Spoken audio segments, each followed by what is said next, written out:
ദൈവനാമത്തിന് മഹത്വമുണ്ടാകട്ടെ. നമ്മുടെ കർത്താവായ യേശുക്രിസ്തുവിൻ്റെ നാമത്തിൽ എല്ലാ പ്രിയപ്പെട്ടവർക്കും എൻ്റെ സ്നേഹവന്ദനം. സമാഗമന കൂടാരം ഭാഗം 15. 3 ദിവസത്തെ കൂരിരുട്ട്. ഈ കൂരിരുട്ടിൻ്റെ ബാധ മിസ്രൈമിയുടെ സൂര്യദേവനായ റായ്ക്കെതിരായ ന്യായവിധിയായിരുന്നു. സ്പർശിക്കത്തക്ക ഇരുട്ട് എന്നാണ് 21 മുതൽ 23 വാക്യങ്ങളിൽ പുറപ്പാട് രേഖപ്പെടുത്തിയിരിക്കുന്നത് 10-ാം അധ്യായത്തിൽ. ഇത് വിളക്ക് കത്തിച്ച് നോക്കിയാൽ പോലും ആരെയും കാണുവാൻ കഴിയാത്ത നിലയിൽ ആ കൂരിരുട്ട് അത്ര ഭയാനകമായിരുന്നു. ഈ സന്ദർഭത്തിൽ യഹോവ മോശയോട്, മിസ്രയീം ദേശത്ത് എൻ്റെ അത്ഭുതങ്ങൾ പെരുകേണ്ടതിന് ഫറവോൻ നിങ്ങളുടെ വാക്ക് കേൾക്കുകയില്ല. മാത്രമല്ല, മോശയും അഹരോനും ഈ അത്ഭുതങ്ങളൊക്കെയും ഫറവോന് മുമ്പാകെ ചെയ്തു എങ്കിലും ആ കഠിനഹൃദയൻ ഇസ്രായേൽ മക്കളെ തൻ്റെ ദേശത്ത് നിന്ന് വിട്ടയക്കുവാൻ യാതൊരു മനസ്സും കാണിച്ചില്ല. തുടർന്ന് ദൈവം പറയുകയാണ്, ഈ മാസം നിങ്ങൾക്ക് മാസങ്ങളുടെ ആരംഭമായി ആണ്ടിൽ 1-ാം മാസം ആയിരിക്കണം. നിങ്ങൾ ഇസ്രായേലിൻ്റെ സർവ്വസംഘത്തോടും പറയേണ്ടത് എന്തെന്നാൽ, ഈ മാസം 10-ാം തീയതി അതാത് കുടുംബത്തിന് ഒരു ആട്ടിൻകുട്ടി വീതം ഓരോരുത്തൻ ഓരോ ആട്ടിൻകുട്ടിയെ എടുക്കണം. ഈ ആട്ടിൻകുട്ടി ഊനമില്ലാത്തതും 1 വയസ്സ് പ്രായമുള്ള ആണുമായിരിക്കണം. അത് ചെമ്മരിയാടോ കോലാടോ ആകാം. ഈ മാസം 14-ാം തീയതി വരെ അതിനെ സൂക്ഷിക്കണം. 4 ദിവസം ഇസ്രായേൽ സഭയുടെ കൂട്ടമെല്ലാം സന്ധ്യാസമയത്ത് അതിനെ അറുക്കണം.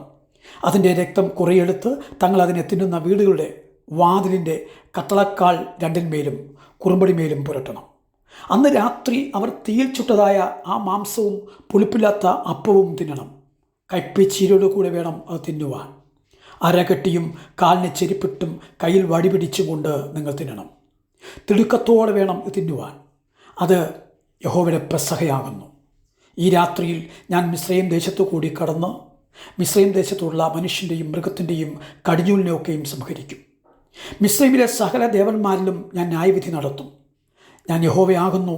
നിങ്ങൾ പാർക്കുന്ന വീടുകളിൽ മേൽ രക്തം അടയാളമായിരിക്കും. ഞാൻ രക്തം കാണുമ്പോൾ നിങ്ങളെ ഒഴിഞ്ഞ് കടന്നു പോകും.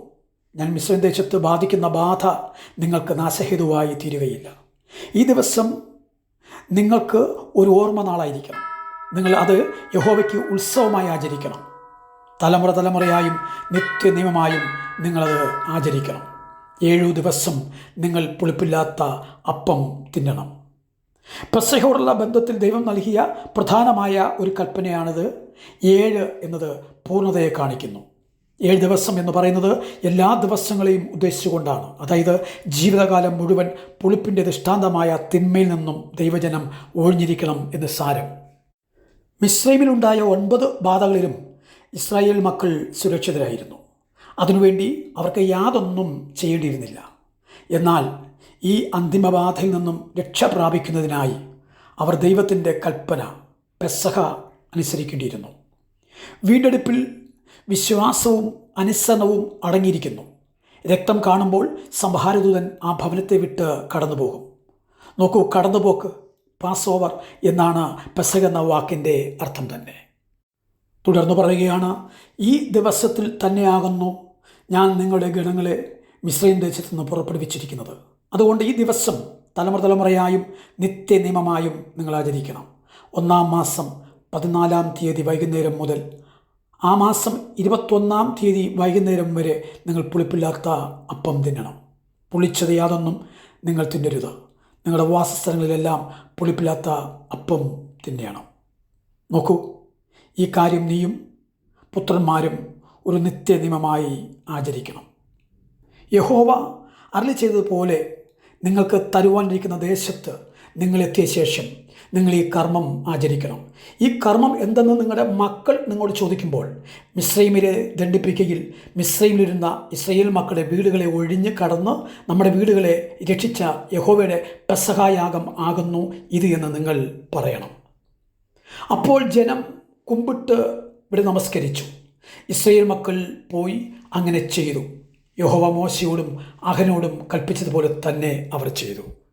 പെസഹയെ സംബന്ധിക്കുന്ന കൂടുതൽ വിവരങ്ങൾ അടുത്ത ഭാഗത്തിൽ നമുക്ക് കേൾക്കാം. ഇവിടെ ഈ ഭാഗം പൂർണ്ണമാകുന്നു. ദൈവം അനുഗ്രഹിക്കട്ടെ.